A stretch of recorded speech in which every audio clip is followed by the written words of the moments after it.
और अब मध्य प्रदेश की राजनीति, जहां भोपाल में शिक्षा नीति के खिलाफ एनएसयूआई इस वक्त एक प्रदर्शन कर रही है। आपको बता दें कि जो एनएसयूआई इस वक्त जो आप देख सकते हैं कि झड़प होती हुई नजर आ रही है पुलिस वालों के साथ। वहां पर उनकी शिक्षा नीति को लेकर वो अपनी आवाज उठाने के लिए वहां पहुंचे थे, लेकिन वहीं पुलिस और उनके बीच में झड़प होती हुई नजर आ रही है और इन सभी पर हल्का लाठीचार्ज किया जा रहा है। एनएसयूआई के सभी कार्यकर्ता वहां पर अपनी आवाज उठाने जो पहुंचे थे उन पर पुलिस का आप देख सकते हैं इस वक्त कि एक हल्का लाठीचार्ज किया गया है।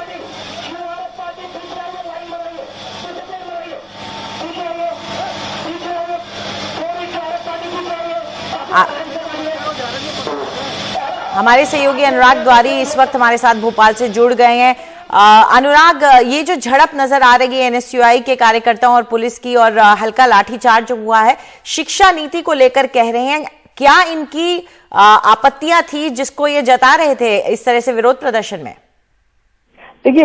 लगातार एनएसयूआई अलग अलग मांगों पर प्रदर्शन करती रही है। कुछ दिनों पहले भी भोपाल में एक बड़ा प्रदर्शन किया था। अभी आज एनएसयूआई ने मुख्यमंत्री आवास को घेरने के लिए कॉल किया था और इसी के मद्देनजर एनएसयूआई के कार्यकर्ता भोपाल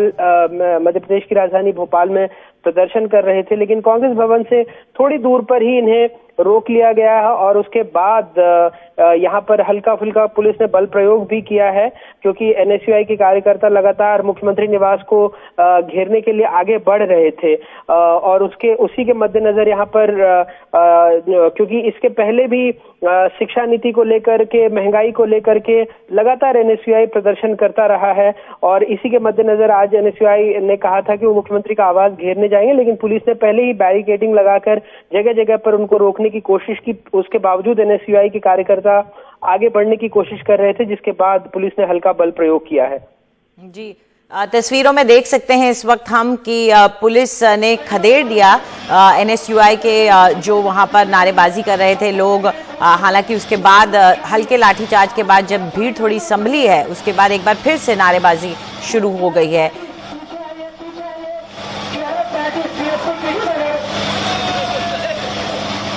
तो अनुराग जो हमारे साथ लगातार जुड़े हुए हैं, अनुराग, एनएसयूआई और खासतौर पे हमने ये भी देखा है कि जिस तरह का सपोर्ट मिलता है जो ये युवा नेता बनते हैं, यहाँ से उठकर आते हैं, ऐसे में एनएसयूआई की कितनी बड़ी भूमिका रही है वहां पर इस तरीके से प्रदर्शन, विरोध प्रदर्शन आप कह रहे हैं कि अलग अलग मुद्दों पर वो काफी सक्रिय हो रहे हैं? जी बिल्कुल, हमने देखा है कि पिछले कुछ दिनों से एनएसयूआई ने अलग अलग मुद्दों पर काफी उनके कार्यकर्ताओं ने लगातार प्रदर्शन किया है और इसके पहले भी पुलिस ने उनको एक अभी कुछ दिनों पहले छात्र संघ के चुनाव की मांग को लेकर भी उन्होंने लिंक रोड 1 पर ही प्रदर्शन किया था, जिसके बाद पुलिस ने उन पर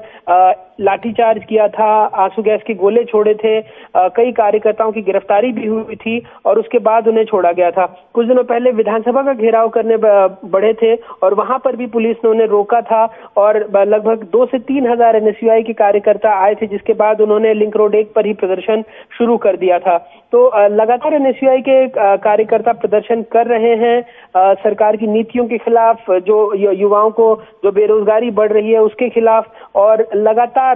पुलिस कुछ इस तरह से कई बार हमने देखा है कि लाठीचार्ज हो, आंसू गैस के गोले हो। जैसे आज भी लिंक रोड से ही वो मुख्यमंत्री निवास की तरफ बढ़ने की कोशिश में थे, लेकिन पुलिस ने उन्हें रोक दिया और जो पीसीसी का दफ्तर है उसके आगे ही उन्हें रोक दिया और उनको मुख्यमंत्री निवास की तरफ आगे बढ़ने नहीं दिया गया। अंजलि जी, ये तस्वीरें इस वक्त हम देख रहे हैं भोपाल से जो आ रही हैं, जहां पर NSUI, national students union of India, जो कि कांग्रेस का स्टूडेंट्स विंग है, वहां के जो कार्यकर्ता हैं वो आगे बढ़ते हुए शिक्षा नीति के खिलाफ अपनी आवाज उठा रहे थे, लेकिन पुलिस से वहां उनकी हल्की झड़प हुई है, जिसके बाद पुलिस ने उन्हें वहां पर रोक दिया है, हल्का लाठीचार्ज हुआ, उसके बाद उनको खदेड़ा है। ये तस्वीरें इस वक्त आप जो देख रहे हैं वो सीधी भोपाल से ही आ रही हैं। अनुराग द्वारी भोपाल से हमारे साथ लगातार बने हुए हैं। अनुराग, भोपाल में जो राजनीति रही है वो काफी दिलचस्प रही पिछले कुछ सालों में, लेकिन क्या वहां पर अगर हम ये स्टूडेंट्स विंग के लेवल पर सक्रिय होते हुए देख रहे हैं कांग्रेस को, तो क्या वहां बाकी धड़े भी जो है कांग्रेस के वो भी सक्रिय हैं या ये सिर्फ स्टूडेंट्स विंग तक ही सीमित रह गया है? देखिए, एक बात तो है कि कई बार एनएसयूआई के कार्यकर्ता एक चीज कहते रहे हैं कि हम लाठी खाने जाते हैं और जब सत्ता में भागीदारी होती है तो कुछ और होता है। बहरहाल जो 25 नवंबर को यानी आज के दिन एनएसयूआई ने मुख्यमंत्री निवास का घेराव करने का कार्यक्रम बनाया है, तो इसमें जो एनएसयूआई के राष्ट्रीय सचिव और प्रदेश प्रभारी थे नीतीश गौड़, उनसे कुछ दिनों पहले हमारी बातचीत हुई थी, तो उन्होंने कहा था कि जो राज्य में या पूरे देश में लगातार जो बदहाल हो रही है शिक्षा व्यवस्था, इसी के मद्देनजर ये अभियान जिसका उन्होंने नाम दिया है शिक्षा बचाओ देश बचाओ, और इसमें कई जिलों में विरोध प्रदर्शन के बाद आज राजधानी भोपाल में जो प्रदर्शन हो रहा है उसमें ये भी मांग है कि कोरोना काल के दौरान जो SC ST और दूसरे पिछड़ा वर्ग के विद्यार्थियों की छात्रवृत्ति में भी कटौती की गई है, वक्त पर उनको छात्रवृत्ति नहीं मिली है, इसका भी वो विरोध कर रहे हैं। साथ ही साथ उनका ये भी कहना है कि केंद्र और जो राज्य सरकारें हैं वो शिक्षा का निजीकरण कर रही हैं, जो शिक्षण संस्थान है वो मनमानी फीस वसूली कर रहे हैं, बावजूद इसके शिक्षा की गुणवत्ता सुधर नहीं रही है, और जो नई शिक्षा नीति न्यू एजुकेशन पॉलिसी लागू की गई है उससे भी छात्र छात्राओं को बहुत परेशानी का सामना करना पड़ रहा है। उनका ये भी कहना है कि राज्य सरकार जो कई सारे परीक्षा भर्ती घोटाले हैं, क्योंकि मध्य प्रदेश एक तरह से व्यापम प्रदेश के नाम से पहचाने जाने लगा था, इसके अलावा जो रोजगार के लिए जो आयोजित होने वाली परीक्षाएं हैं, PSC की परीक्षा है या बाकी की परीक्षाएं हैं, वो काफी वक्त से पेंडिंग चल रही हैं, तो इसके मद्देनजर वो यहाँ पर प्रदर्शन कर रहे हैं, जिसमें राष्ट्रीय अध्यक्ष नीरज कुंदन के साथ ये भी बताया जा रहा था कि पूर्व मुख्यमंत्री कमलनाथ भी इसमें शामिल होंगे, और पूरे राज्य के अलग अलग जिलों से छात्र भोपाल पहुंचकर अपना विरोध दर्ज करा रहे हैं। अंजलि जी, काफी बड़ा विरोध प्रदर्शन ये लग रहा है स्टूडेंट्स विंग का, काफी सारे लोग वहां पहुंचे हैं, पुलिस का भी तगड़ा इंतजाम दिख रहा है, और अब कई जो वहां विरोध प्रदर्शन करने आए लोग हैं उनको पुलिस की गाड़ियों में भी भरकर ले जाया जा रहा है। ये तस्वीरें हम आपको इस वक्त दिखा रहे हैं जहां पुलिस की कार्रवाई हो रही है उनके खिलाफ, और इन NSUI के लोगों को इस वक्त सड़क से हटाया जा रहा है। अंकित और बस को स्टार्ट करा के क्लियर कराओ उसको। अगर वहां पे कोई इनको रोकते हैं, हल्का बल प्रयोग करिए, भीड़ को तितर बितर करिए, रवाना करिए सबको। अंकित आगे तक लेकर के काम करके क्लियर कराओ। तो आप सुन सकते हैं वहां पर ये अनाउंसमेंट भी की जा रही है पुलिस की तरफ से लगातार कि हल्के बल का प्रयोग करें, भीड़ को तितर बितर करें और इन्हें यहाँ से रवाना करें। दरअसल पुलिस की कोशिश यही है कि ये जो सीधा रुख करते हैं अनुराग के पास और उन्हीं से जाने की कोशिश करते हैं। पुलिस की ये जो कार्रवाई इस वक्त हो रही है, कोशिश क्या है कि वो किस तरीके से इनको कंट्रोल में करें? मैंने जैसा बताया अंजलि, पुलिस की कोशिश ये है कि किसी तरह वो आगे ना बढ़ पाए। जैसा हम कई सारे प्रोटेस्ट में देख रहे हैं, आजकल प्रदर्शनों में देख रहे हैं कि पुलिस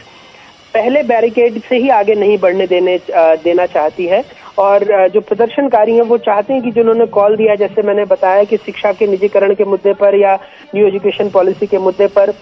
ये छात्र आंदोलित हैं, छात्रवृत्ति नहीं मिली इसके लिए आंदोलित हैं, और ऐसे में उन्होंने मुख्यमंत्री निवास घेरने का ऐलान किया था, और लेकिन पुलिस कहीं उन्हें आगे नहीं बढ़ने देना चाह रही है। बार बार कहा जा रहा है कि आप बैरिकेड से पीछे लौट जाएं, लेकिन फिर भी जो यूथ कांग्रेस के नेता हैं, चाहे कुणाल चौधरी हो जो विधायक बन चुके हैं, या बाकी के तमाम नेता हैं, पूर्व मुख्यमंत्री कमलनाथ भी अब इसमें शामिल हो गए हैं, तो ये सारे लोग इनका कॉल यही है कि मुख्यमंत्री निवास घेरने के लिए आगे बढ़े। वहीं पुलिस ने किसी भी कीमत पर वहीं पर रोकना चाह रही है। जी, तो अब आप कह रहे हैं कि कुछ बड़े नाम भी इस प्रदर्शन से जुड़ते जा रहे हैं, और ये बात भी तय है अनुराग, हम लोग कल भी आप एक खबर जो दे रहे थे, जो आपकी स्टोरी भी चली थी कि लगातार प्रेशर तो बनाने की कोशिश वहाँ जो विपक्षी पार्टी है कांग्रेस उसकी तरफ से की जा रही है, फिर वो चाहे स्टूडेंट विंग के लेवल पे हो या राष्ट्रीय पार्टी के लेवल पे हो, लगातार जो सीनियर्स भी हैं वो भी प्रेशर बनाने की कोशिश कर रहे हैं। जी बिल्कुल, और इसीलिए जैसा कि अभी कांग्रेस के पूर्व मुख्यमंत्री और प्रदेश अध्यक्ष कमलनाथ वो एनएसयूआई के मुख्यमंत्री घेराव कार्यक्रम में शामिल हो चुके हैं और इसके साथ कांग्रेस के कई विधायक भी यहाँ पर आए हैं। फिलहाल कमलनाथ और बाकी के लोग मंच पर बैठे हुए हैं। इसके साथ जो नीतीश गौड़ और बाकी के तमाम लोग हैं यूथ कांग्रेस के, क्योंकि इनकी अलग अलग मांगे हैं, जिसमें से सबसे बड़ी जो इनकी बात वो ये कहना चाह रहे हैं कि जिस तरह से छात्रवृत्ति वगैरह रोकी गई है, देरी हो रही है, या फिर जो अलग अलग प्रतियोगी परीक्षाएं हैं वो नहीं हो पा रही हैं, ऐसे में एनएसयूआई अपना प्रदर्शन कर रही है, जिसमें कांग्रेस के बड़े बड़े और नेता भी शामिल हो रहे हैं। साथ ही साथ एनएसयूआई के राष्ट्रीय सचिव हो, प्रदेश प्रभारी हो, ये तमाम लोग भी, एनएसयूआई के नेता भी शामिल हुए हैं। जी शुक्रिया अनुराग इस पूरी जानकारी के लिए। तो ये सीधी तस्वीरें जो भोपाल से हम आपके लिए लेकर आ रहे हैं, जहां पर पुलिस और एनएसयूआई के कार्यकर्ताओं के बीच झड़प हुई। आप देख सकते हैं कि उसके बाद हल्के बल का प्रयोग किया गया, हल्का लाठीचार्ज किया गया है वहां पर मौजूद लोगों पर, और उसके बाद भीड़ को तितर बितर करने की कोशिश की गई है। कई लोगों को पुलिस की गाड़ियों में डालकर उनको वहां से पुलिस थानों की तरफ भी भेजा गया है। भीड़ को कंट्रोल करने की कोशिश कर रही हैं, क्योंकि ये दरअसल कूच कर रहे थे मुख्यमंत्री निवास की तरफ, और इससे पहले कि वो आगे बढ़ पाते उन्हें कांग्रेस के वहां के प्रदेश कार्यालय के बाहर ही पुलिस ने रोक लिया। वहां पर बैरिकेडिंग कर उन्हें आगे बढ़ने से रोका, और तब वहां पर कार्यकर्ताओं की धक्का मुक्की हल्की हुई पुलिस के साथ, जब पुलिस ने वहां पर उन पर हल्के बल का प्रयोग किया है। फिलहाल एक छोटा सा ब्रेक।